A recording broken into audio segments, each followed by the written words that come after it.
नमस्कार, आप देख रहे हैं भारत वर्ल्ड न्यूज और मैं हूं राज यादव।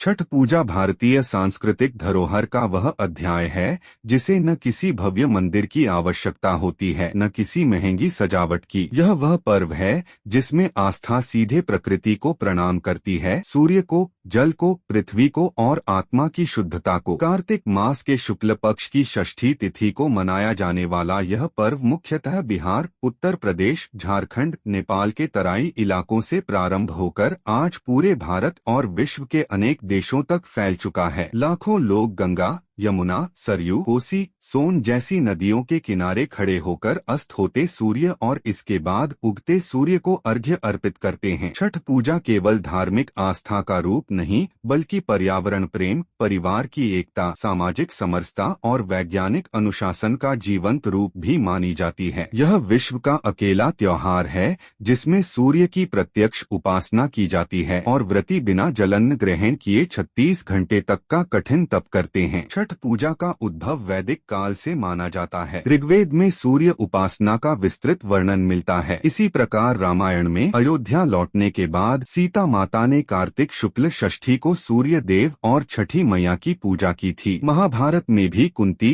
और द्रौपदी द्वारा सूर्य व्रत करने का उल्लेख मिलता है। माना जाता है कि सूर्य की बहन छठी मैया को इस पर्व का मुख्य केंद्र माना गया है और उन्हें संतान सुख, स्वास्थ्य और समृद्धि की देवी समझा जाता है। छठ पूजा का एक वैज्ञानिक पक्ष भी है। इस पूजा के दौरान व्रती सूर्य की आखिरी किरणों और पहली किरणों के समय नदी के जल में खड़े होते हैं, जिससे शरीर को विटामिन डी मिलता है और मनुष्य का हार्मोन संतुलन भी बेहतर होता है। उपवास शरीर को डिटॉक्स करता है और मन को संयम व एकाग्रता की ओर प्रेरित करता है। पूजा 4 दिनों तक चलती है, जिनमें प्रत्येक दिन का अपना महत्व है। पहले दिन को नहाय खाए कहते हैं। इस दिन व्रती नदी में स्नान कर शुद्ध सात्विक भोजन करते हैं और घर को पूरी तरह साफ किया जाता है। दूसरे दिन खरना होता है, जब पूरा दिन निर्जला उपवास रखा जाता है और सूर्यास्त के समय गुड़ की खीर, रोटी और केले से व्रत तोड़ा जाता है। इसके बाद व्रती अगले 36 घंटे तक जल तक ग्रहण नहीं करते। तीसरे दिन संध्या अर्घ्य का समय होता है,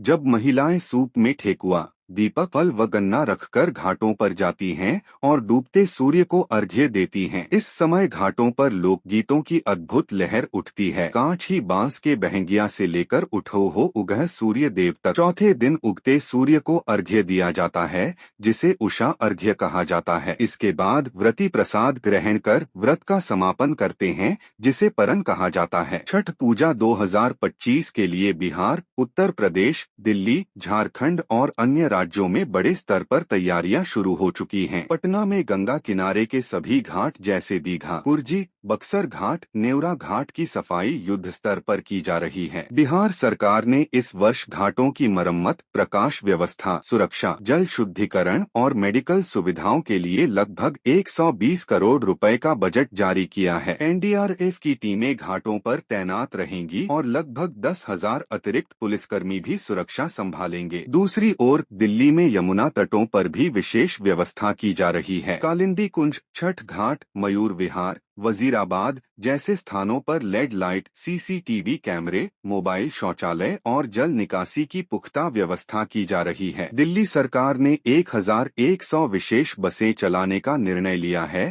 ताकि विभिन्न इलाकों से श्रद्धालु आसानी से घाट तक पहुंच सकें।